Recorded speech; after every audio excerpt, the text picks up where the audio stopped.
Salam saudara-saudara yang terkasih di dalam nama Tuhan kita Yesus Kristus. Hari ini saya akan membagikan firman Tuhan kepada kita dan kita akan belajar bersama-sama, dan saya akan memberikan judul kepada kita yaitu kehormatan sebagai seorang wanita dalam hal memimpin. Kita akan belajar bersama-sama dari kehidupan Deborah dalam Hakim-Hakim pasal 4 ayat 1 sampai yang ke-10. Saudara-saudara yang terkasih, saudara-saudara boleh membacakannya masing-masing dimanapun saudara-saudara berada. Kita akan membahas bersama-sama dalam pemahaman secara umum bahwa seorang wanita tidak layak untuk mendapat kehormatan menjadi seorang pemimpin. Nah, itu memang benar pemahaman secara umum. Karena kenapa laki-lakilah yang selayaknya mendapat kehormatan itu. Tetapi tidak. Ada kalanya bahwa wanita selayaknya mendapat kehormatan untuk menjadi seorang pemimpin. Jika itu dikehendaki oleh siapapun atau karena atas dasar kehendak Tuhan. Dalam teks ini, Hakim-Hakim pasal 4 ayat 1 sampai ke-10 merupakan kisah Deborah dan Barak. Di dalam teks ini berbicara tentang kisah bangsa Israel yang sedang ditindas oleh Yabin, yaitu Raja Kanaan yang dipimpin oleh panglima yang bernama Sisera. Hal ini terjadi kepada bangsa Israel karena atas perbuatan mereka sendiri, saudara-saudara. Sehingga Tuhan membiarkan mereka ditindas. Dan karena atas penindasan itu terlalu kejam, maka bangsa Israel berseru kepada Tuhan. Pada saat itu hiduplah seorang nabiah.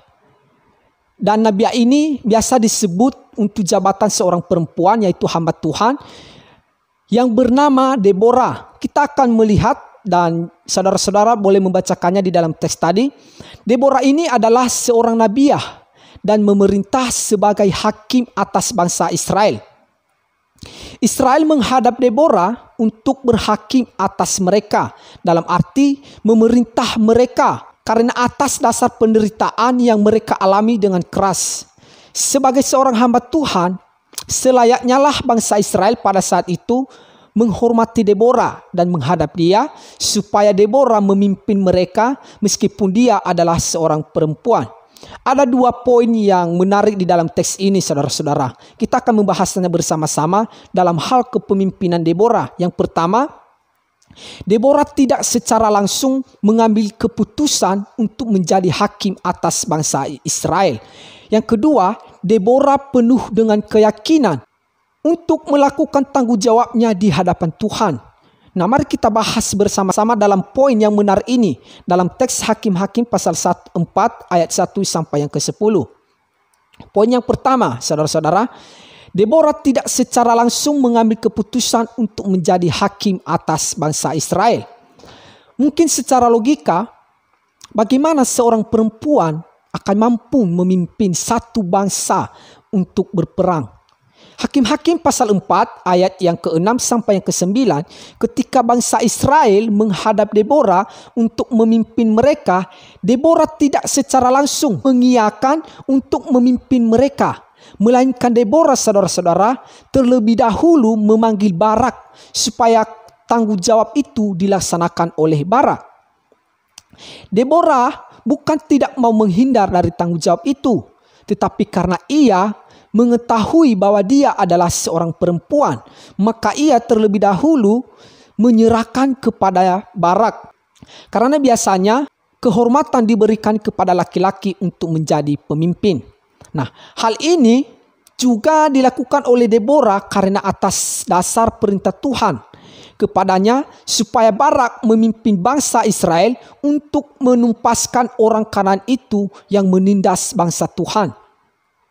Akan tetapi Barak pun tidak mengambil tanggung jawab itu, melainkan ia bergantung kepada Deborah. Katanya di ayat yang ke-8, "Jika engkau turut maju, aku pun maju. Tetapi jika engkau tidak turut maju, aku pun tidak maju." Nah, bagaimana seorang laki-laki mau bergantung kepada seorang perempuan, saudara-saudara? Seharusnya seorang perempuanlah yang bergantung kepada laki-laki sebagai pemimpin yang penuh dengan kehormatan. Tetapi ini tidak. Dalam hal kepemimpinan, semua bisa mendapat kehormatan itu. Siapa saja, baik itu laki-laki maupun perempuan. Nah, yang perlu kita tarik di sini ialah bahwa sebagai seorang perempuan layak mendapat suatu kehormatan untuk menjadi pemimpin. Baik itu dalam hal suatu organisasi, dalam kekeluargaan, dalam kepengurusan tanggung jawab yang perlu dilaksanakan. Jika tidak seorang pun di antara laki-laki yang berani mengambil tanggung jawab itu karena merasa bahwa dia tidak mampu untuk melakukan tanggung jawab itu, maka seorang perempuan layak mendapatkan kehormatan itu. Bukan untuk merendahkan wibawa laki-laki yang berbicara dalam teks ini, saudara-saudara, tetapi sedemikian kemungkinan besar ini bisa terjadi di dalam suatu organisasi atau komunitas, dalam kekeluargaan, atau di berbagai kelompok lainnya. Karena seharusnya laki-laki lah yang punya kehormatan untuk memimpin. Tetapi karena ia menghindar dari tanggung jawab itu sebagai seorang laki-laki, maka perempuan layak untuk mendapatkan kehormatan itu menjadi pemimpin. Dalam ayat yang ke-9, ketika Deborah memberikan tanggung jawab itu kepada Barak, dan karena Barak bergantung kepadanya, maka Deborah mengatakan begini, "Baik, aku turut, hanya engkau tidak mendapat kehormatan dalam perjalanan ini, sebab Tuhan akan menyerahkan Sisera, panglima tentara Kanaan itu, ke dalam tangan seorang perempuan." Nah, menarik saudara-saudara. Jadi sebagai seorang perempuan layak mendapat kehormatan untuk menjadi seorang pemimpin. Jika tidak ada laki-laki atau laki-laki sengaja untuk menghindar dalam tanggung jawab itu, maka tanggung jawab itu atau kehormatan itu bisa dikehendaki oleh seorang perempuan. Nah, kita akan masuk ke dalam poin yang kedua dalam kisahnya Deborah, yaitu Deborah penuh dengan keyakinan untuk melakukan tanggung jawabnya di hadapan Tuhan. Nah, setelah Barak lepas tangan karena mau bergantung kepada Deborah sebagai seorang perempuan, dalam arti bahwa Barak tidak yakin atau tidak berani untuk turut berperang melawan Sisera, panglima tentara Kanaan dan semua pasukannya. Maka dengan penuh keyakinan Deborah memutuskan untuk turut berperang. Mari kita lihat di ayat yang ke-9. Jawab Deborah kepada Barak, "Baik, aku turut, hanya engkau tidak mendapat kehormatan dalam perjalanan yang engkau lakukan ini. Sebab Tuhan akan menyerahkan Sisera ke dalam tangan seorang perempuan." Lalu Deborah bangun berdiri dan pergi bersama-sama dengan Barak untuk berperang. Nah, saudara-saudara, keyakinan Deborah menunjukkan imannya kepada Tuhan, bahwa mengambil alih dalam tanggung jawab di hadapan Tuhan jangan dihindari. Deborah mungkin berpikir, di manakah kehormatan sebagai seorang perempuan untuk memimpin jika satu orang di antara laki-laki tidak turut mengambil tanggung jawab itu. Nah, Deborah yang penuh dengan iman kepada Tuhan, ia tidak merasa takut. Meskipun dia adalah seorang perempuan, karena ia yakin bahwa bukan kekuatannya dia memberanikan diri untuk berperang dan mengambil keputusan itu, tetapi Tuhan yang memimpinnya di dalam peperangan itu. Nah, mari kita lihat di ayat yang ke-23 sampai ke-24. Ini merupakan sebagai akhir dari pembebasan bangsa Israel di tangan orang Kanaan, saudara-saudara. Mengatakan begini, "Demikianlah Allah pada saat itu menundukkan Yabin, raja Kanaan, di depan orang Israel. Dan kekuasaan Yabin, orang Israel, kian keras menekan Yabin, raja Kanaan, sampai mereka melenyapkan Yabin, raja Kanaan itu."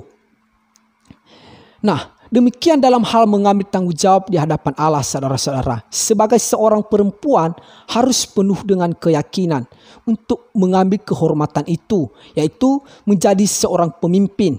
Baik itu di dalam komunitas, baik itu di dalam keluarga, atau di berbagai kelompok lainnya. Jika laki-laki lepas tangan atau menghindar dari tanggung jawab itu karena ia merasa tidak mampu, karena ia tidak merasa yakin, maka perempuan berhak memperoleh kehormatan itu. Karena di dalam semua itu, keyakinan dan keputusan yang diambil oleh seorang perempuan menunjukkan imannya kepada Tuhan, bahwa Tuhan yang memimpin dan bekerja dalam melaksanakan tanggung jawab itu. Kesimpulan untuk kita saudara-saudara, jadi bangkitkanlah suatu kehormatan itu, yaitu bagi kalian kaum perempuan, dalam mengambil tanggung jawab di hadapan Allah dengan penuh keyakinan dan iman yang besar kepada Tuhan.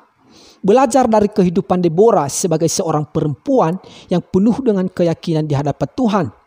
Deborah yang tidak secara langsung mengambil keputusan untuk memimpin dalam peperangan melawan orang Kanaan, tetapi karena Barak menghindar dan lebih bergantung kepadanya, maka Deborah bertindak dengan imannya dan mengambil kehormatan itu sebagai seorang perempuan.